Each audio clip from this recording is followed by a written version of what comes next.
Hello, and welcome to NoCap Game Design. In this episode, we discuss the 10th and final level of Halo Combat Evolved, titled The Maw. Perhaps the most iconic level in the entire series, not just because it's the last level, but because of some game design risks the developers took. Some paid off, and some didn't. But before we get ahead of ourselves, the Master Chief is back on the Pillar of Autumn.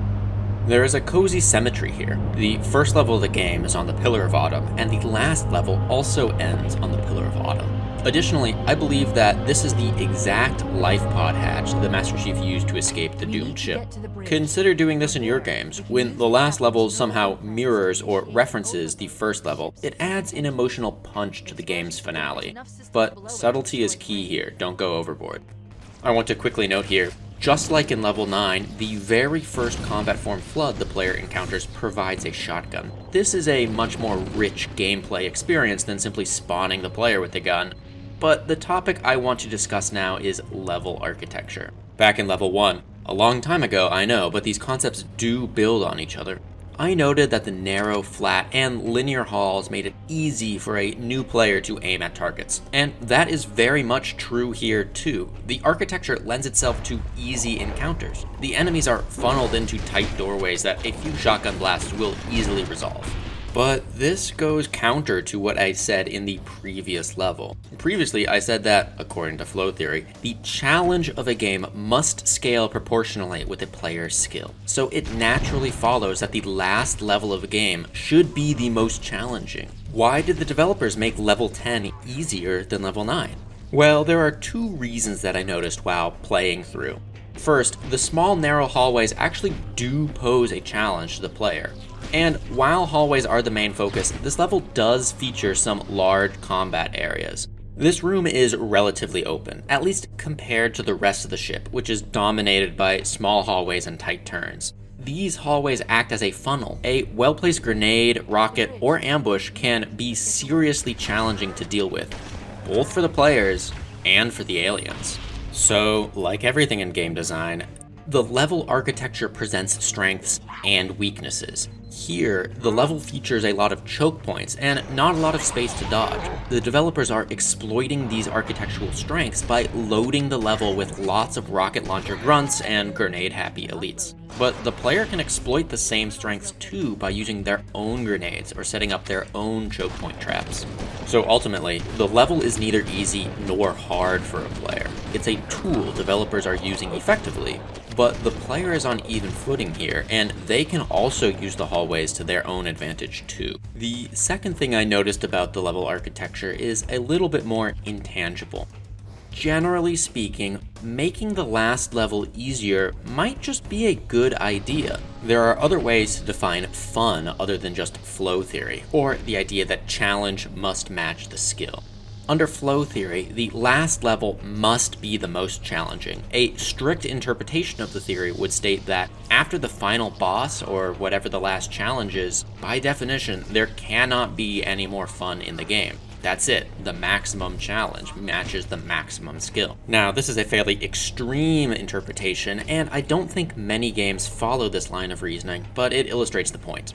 But an alternative definition for a game is that a game is an authored experience. And I think that's the Halo 1 designer's guiding principle, at least in this level. Level 10 is an amazing play experience. Here, for example, notice the devs are providing the player with a shotgun via the trusty old zombie delivery system. So the player has the correct tool for the upcoming encounter. And the devs simply trickle in 1 or 2 Flood at a time. Down this long hallway, the player has the enjoyable task of destroying the Flood.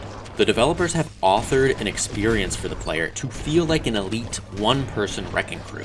This level is full of these little moments and encounters that give the player the opportunity to feel dominant. And that's fun, it's memorable, and ultimately that's what you want in a last level, for the player to feel satisfied. Ending the game in a memorable way like this will color the player's perception of the rest of the entire game. The Halo devs here are making sure the player has fun on the last level by making it a little easier and authoring a compelling and memorable experience, not just making it challenging and a slog to grind through. This is good game design. But the level isn't trivial, and it still has some seriously challenging encounters, and some new ones that I haven't discussed, so I'll catalog them now. Previously in level 1, I said that the linear nature of these hallways made it easy for a player because the enemies were always in front of them. But here in level 10, the developers have taken that away, and the player is instead sandwiched in the middle of a firefight. On the right, the Covenant aliens. On the left, the Sentinels and Flood. The player only has a small doorway to use as shelter, and always will be exposed on one side or the other. If the player tries to go around and get a flanking position, the path is blocked. Even all the way down on the other side, still blocked.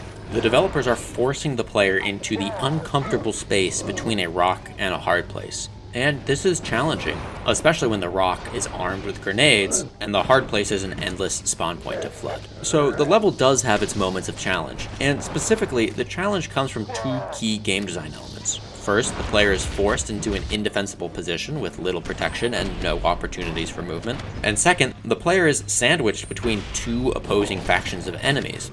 This chaotic free-for-all is hard to keep track of, but does give the player the opportunity to lay low and wait out the worst of the fighting. However, the endless Flood spawns negate this last point, and eventually the player will have to take the risk and journey out into the middle of the battlefield. Again, the devs are using the endless Flood spawns to encourage players to take risks.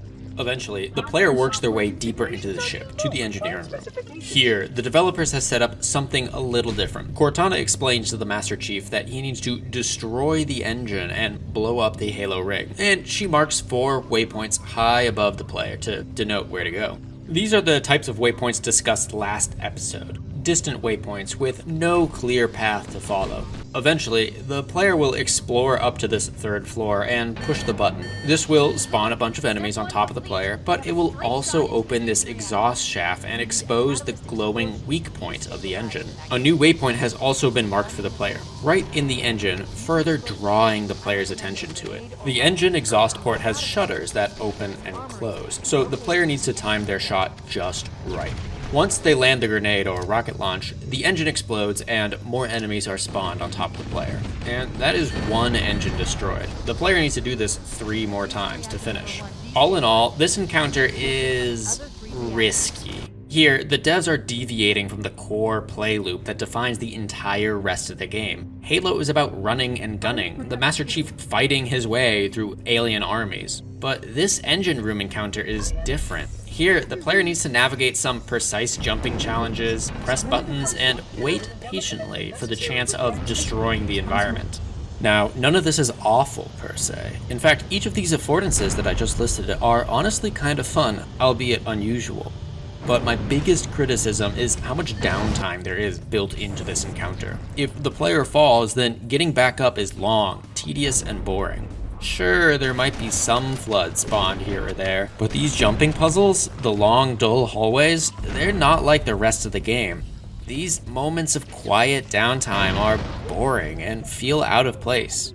And even when the player does make it up, they still have to wait for the engine flaps to open properly. All this could be forgiven. The juxtaposition between the relative calm of the back hallways versus the chaotic free-for-all explosion of the main room can give a player a chance to catch their breath. Additionally, the quiet makes the chaos seem more extreme, and vice versa. My main issue is, however, that this section seems specifically designed to get a player lost. This is a large encounter room, and the only way up are these small doors hidden in the back dark corner. The developers also don't lock the doors properly. Here, this door is the direction that the player will need to go after the last engine is destroyed, but the devs allow the player to go really deep into this area before the player hits a dead end. And the real kicker? If the player runs out of explosives, they need to backtrack pretty far into the level and navigate this forked path into the armory. This is not clear and gives ample opportunity for a player to get further lost. Now, I understand the devs may want to build a chaotic and hectic experience for the player, but as I discussed back in level 2, designing a level that makes a player actively lost is not fun. But eventually, the player finishes and moves on to the last encounter of the entire game, the Warthog Scene. The developers must have heard my criticism from the engineering encounter and decided to load the last 6 minutes of the game with constant movement and action and only a single straight path for the player to follow. What they built is not just the most iconic scene of the game, not just the most memorable 6 minutes of the entire Halo series, but perhaps the most iconic encounter in Xbox history, and definitely ranking among the best sequences of digital gaming, period.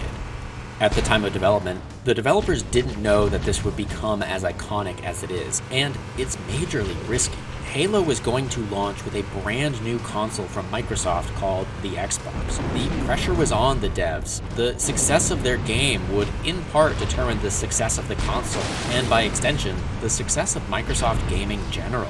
So imagine the conversation with the designer who made the initial suggestion to end the game with a 6-minute long driving section. No running, no gunning, it's not even in the first-person camera. This was a major game design risk, and it paid off. I firmly believe if the game ended after the engineering room, Halo Combat Evolved would be a good game, maybe even a great game. But with this Warthog scene, it becomes a masterpiece. Ultimately, the developers have built a powerful experience for the player. The countdown timer in the bottom right corner adds tension, and the scripted explosions as the player drives past, the thrill of running over the flood and drifting around tight turns and making big jumps. There's no downtime, no pause in the action, just 6 minutes of pure action and adrenaline. The Warthog itself also adds to the tension of the scene. Because of its ice physics handling, it makes it slightly challenging to control, which in turn causes a player to spin out or hit a jump at the wrong angle. The level architecture itself doesn't help either. The bumps and jumps cause the Warthog to periodically lose handling while in the air. The developers even placed some walls directly in the player's path to further disrupt their flow. But this is all still fun. The obstacles are never too unfair, always giving the player just enough time to react. And even if the player does flip, the timer doesn't stop, so the player rushes to get back into the vehicle and keep going. Ultimately, this is a very polished experience, and that's what's going to resonate with the player. The thrilling mad dash to the end of the game is what they're going to remember and take away. It's a solid way to end the game. Now, I recommend you do not do this in your games. Yes, having a memorable and satisfying ending is important, that part you should do, but what the Halo devs are doing here specifically is very risky, taking a sudden veer into a totally different genre for the last part of the game. If you want to make good games, don't do this. But if you want to make a masterpiece, you will have to take some major risks. Sometimes you'll make an engineering room encounter and the risk won't pay off. But sometimes you'll make the Warthog scene and go down in game design history. So there is a little bit after the Warthog scene, the last gauntlet the player has to run. Explosions all around, grenades and bullets flying. Very dramatic encounter. Running to the ramp, low shields, 1 pip of health. Made it. And the rest is cutscenes. If you've made it through the entire series, thank you for watching. I hope you've learned something about game design, either to improve your own games or to appreciate some of the finer points of the games that you play.